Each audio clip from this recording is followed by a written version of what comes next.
Bonjour citoyens, citoyennes de Saint-Laurent et participants, participantes au projet de création collectif et virtuel d'écrire un texte mosaïque ensemble. Alors je vous rappelle que vous allez écrire un texte, vous allez nous l'envoyer. Alors nous, on va faire une mosaïque avec tout ça. Moi, je vais replacer les textes, je vais former un seul texte que je vais vous réenvoyer, puis vous allez vous filmer, faire la vidéo, puis ensemble, on va faire une mosaïque virtuelle. Ça, c'est le projet. Aujourd'hui, pour commencer, comme pour entamer votre écriture, j'aimerais vous donner quelques petites clés d'écriture qui pourraient vous inspirer dans votre démarche. Alors, moi, ce que j'aime bien quand j'aborde le slam et la poésie performée en général, c'est me rappeler trois choses. La première, c'est le sens. La deuxième, c'est le son. Et la troisième, c'est les images.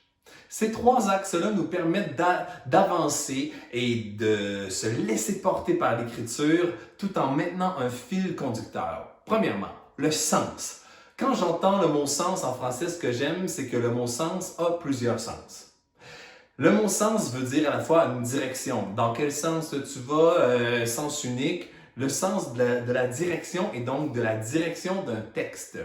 Ensuite, le mot sens, c'est la signification. C'est la signification dans quel sens tu dis ça, tu sais? La signification qu'on veut porter et qui serait rattachée à nos valeurs, à nous.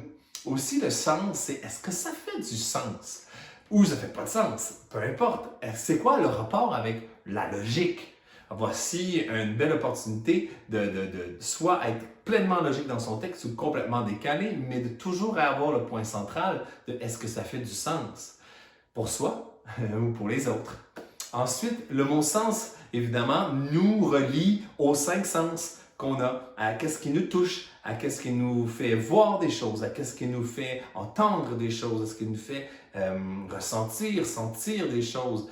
Alors, les cinq sens, et même peut-être les sixièmes sens, le septième, développez vos sens avec l'écriture. Voilà. Alors, le mot sens nous permet de se relier avec qu'est-ce qu'on ressent, qu'est-ce qui nous touche, et de donner une direction à ce sentiment-là à travers un texte. Pour ce qui est du son, le son, évidemment, je pense que vous le devinez, dans la poésie performée, c'est vraiment quelque chose qui est très, pour moi, savoureux. Ce n'est pas tout le monde qui va utiliser ce style-là, mais ce qu'il faut prendre compte, c'est que peu importe si on fait des rimes, si on fait des jeux de mots, si on fait des allitérations, des assonances, la langue, elle sonne toujours. Chaque mot a une sonorité. Et quand on fait une poésie performée, on ne peut pas ignorer une telle chose. Alors le son, évidemment, pour créer du son, en premier lieu, il y a la rime. Je vous laisse faire vos recherches au besoin, tricoter vos textes, faire des rimes simples, des rimes suffisantes, des rimes riches. Vous cherchez ça sur Internet, comment faire des rimes. Vous allez voir, il y a toujours rimes pauvres, rimes suffisantes, rimes riches. Moi, je préfère les appeler rimes simples, rimes doubles ou rimes multiples. Parce que c'est une façon de jouer avec les mots et de faire des bonnes rimes. Mais ça, un jour, peut-être, je vous expliquerai davantage. Je veux vous parler aussi des allitérations. Les allitérations, c'est l'art de faire sonner les consonnes ensemble, de faire sonner plusieurs consonnes consécutives. Déjà, dans cette phrase-là, il y a quelque chose, on entend les S, de faire sonner les consonnes consécutivement.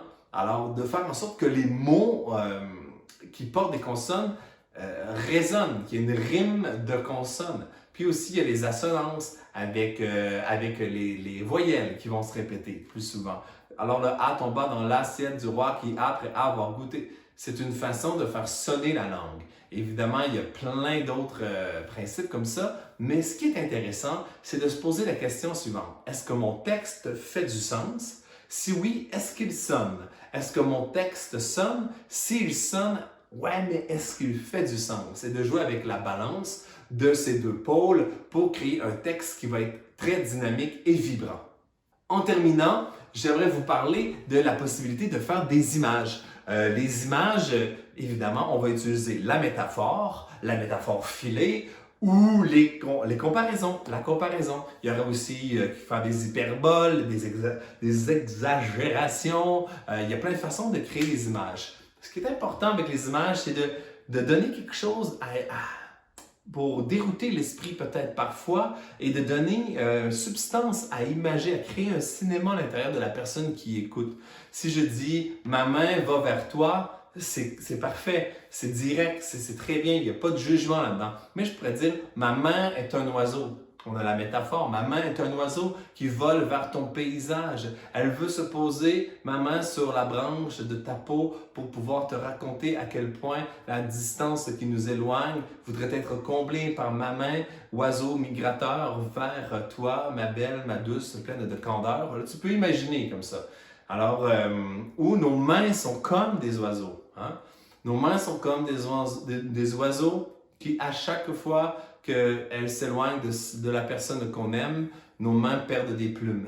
On peut inventer comme ça. Alors, c'est à vous de deviner comment créer des images et de mettre l'image comme ça entre le sens et le son et de créer des géométries dans votre texte pour qu'il soit dynamique et percutant.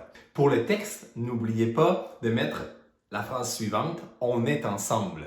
Laissez-vous porter par les sentiments que vous vivez maintenant, par l'espérance que vous portez vers le futur maintenant et inspirez-nous, inspirez-vous.